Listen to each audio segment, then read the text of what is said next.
رسول کریم صلی اللہ علیہ وسلم نے حاکم کے بارے میں فرمایا کہ اگر تم کسی حاکم کو کوئی غلط کام کرتا ہوا دیکھو، حاکم ہے، حکومت اس کے ہاتھ میں ہے، اقتدار اس کے ہاتھ، وہ غلط کام کر رہا ہے، تو حضور اقدس صلی اللہ علیہ وسلم کا یہ ارشاد منقول ہے کہ آپ نے فرمایا کہ جب کوئی حاکم کوئی غلط کام کر رہا ہو تو اس کو برسر عام رسوا نہ کرو، برسر عام، فلا یخذلہ علانیۃ، حدیث کے الفاظ یہ ہیں، برسر عام اس کو رسوا نہ کرو، بل یأخذ بیدہ، بلکہ کسی وقت مناسب طریقے پر کوئی ایسا موقع تلاش کرو کہ جس سے تم اس سے خلوت میں بات کر سکو، تنہائی میں، اور اس کو سمجھاؤ کہ بھئی فلاں کام جو آپ نے کیا تھا وہ شریعت کے خلاف ہے، اللہ تعالیٰ کی مرضی کے خلاف ہے، نبی کریم صلی اللہ علیہ وسلم کی سنت کے خلاف ہے، لہذا آپ اس سے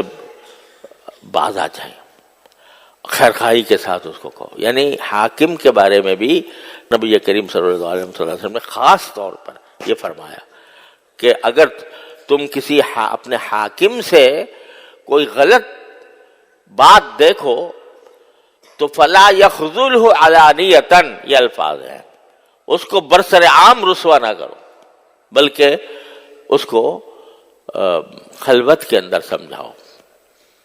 یہ رسول کریم صلی اللہ علیہ وسلم کا ارشاد منقول ہے۔ اب ذرا دیکھو، ہم اپنا جائزہ لے کے دیکھیں، اب یہ حکومت کو یا حاکم کو رسوا کرنا یہ بڑی قابل تعریف بات سمجھی جاتی ہے۔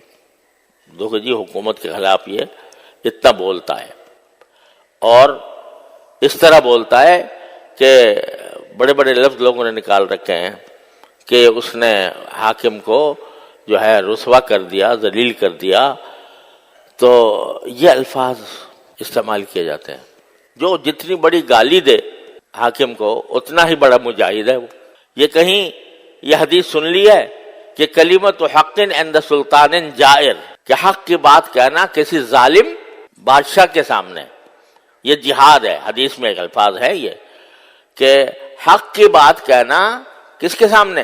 جابر ظالم سلطان کے سامنے حق کی بات کہنا جہاد ہے، واقعی جہاد ہے، کیونکہ اندیشہ جابر آدمی ہے، پتہ نہیں میرے ساتھ کیا سلوک کرے گا۔ لیکن لفظ کیا ہے؟ کلمۃ حق، حق بات کہنا، یہ نہیں کہ اس کو گالی دینا، اس کو رسوا کرنا، یہ نہیں کہا، بلکہ یہ فرمایا کہ حق کی بات پہنچا دینا کسی جابر و ظالم سلطان کے سامنے، یہ جہاد ہے، بلکہ بعض روایتوں میں افضل الجہاد، افضل جہاد ہے۔ تو وہاں یہ تو کہا کہ ظالم و جابر کے سامنے حق بات کہو، لیکن حق بات کس طرح کہو؟ ادعو الی سبیل ربک بالحکمت والموعظۃ الحسنہ، یہ میں نے کہا کہ جا کے گالیاں دینا شروع کر دو یا اس کو برسر عام رسوا کر دو، بلکہ طریقہ بتا دیا کہ اگر تنہائی کا موقع ہے تو تنہائی میں اس سے بات کر لو، اس سے کہو۔ اور گالیاں دینا یہ یا برے برے القاب سے یاد کرنا، پہلے میں پورے سورہ حجرات کی تفسیر میں عرض کر چکا ہوں کہ لا تنابزوا بالالقاب، برے برے الفاظ میں اس کو یاد نہ کرو کسی کو بھی، اس میں حاکم بھی داخل ہے، بلکہ اس کو سمجھاؤ۔ حضرت ابو شریح ادبی رضی اللہ تعالیٰ عنہ مشہور صحابی ہیں، اور وہاں پر مدینہ منورہ پر یزید نے ایک اپنا گورنر مقرر کر دیا، اور حضرت عبداللہ بن زبیر کی خلافت قائم ہو گئی تھی مکہ مکرمہ میں، وہ یزید کا گورنر تھا، اور آپ جانتے ہو یزید کیسا تھا، تو ان کا وہ حاکم تھا وہاں مدینے میں، اور لشکر بھیج رہا تھا حضرت عبداللہ بن زبیر پر حملہ کرنے کے لیے مکہ مکرمہ میں۔ تو حضرت ابو شریح ادبی رضی اللہ تعالیٰ عنہ جو ہیں وہ بڑے صحابی، بڑے درجے کے صحابی ہیں، انہوں نے دیکھا کہ یہ بہت خطرناک کام کر رہا ہے کہ لشکر بھیج رہا ہے حضرت عبداللہ بن زبیر کے اوپر حملے کرنے کے لیے، اور عبداللہ بن زبیر پر حملہ کرنے کا معنی ہے کعبے پر حملہ کرنا۔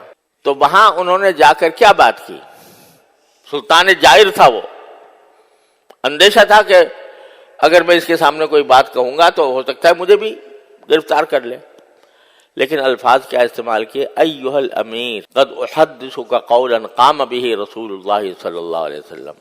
اے امیر، امیر کا لفظ استعمال کیا، حالانکہ وہ امیر برحق نہیں تھا، لیکن کہا اے امیر. یہ نہیں کہا کہ او جاہل، او بزدل، او گمراہ، اور اے سرکش، اور اے باغی، بلکہ کیا کہا؟ ایھا الامیر، اے امیر، احدثک قولا قام به رسول اللہ صلی اللہ علیہ وسلم.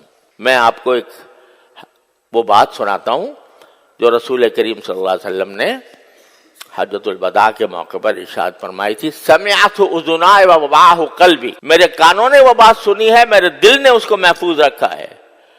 اور وہ یہ ہے کہ اللہ تعالیٰ نے حرم مکہ کو امن کی جگہ بنایا ہے، اور حرم کے اندر اللہ تعالیٰ نے امن عطا فرمایا ہے، اور آپ لشکر بھیج رہے ہیں وہاں پر. تو میں تو یہ حدیث سناتا ہوں آپ کو تاکہ اس حدیث کے ذریعے آپ کچھ سوچیں کہ آپ کیا کر رہے ہیں. یہ الفاظ استعمال کیا. ایک جائر، وہ جو حاکم تھا وہ اتنا بدنام تھا کہ لوگ اس کو لطیم الشیطان کہتے تھے، لیکن صحابی نے جو انداز اختیار کیا وہ بجائے گالیاں دینے کے وہ نصیحت کا اختیار کیا، اور نصیحت کا اختیار کر کے نصیحت کا الفاظ استعمال کیے.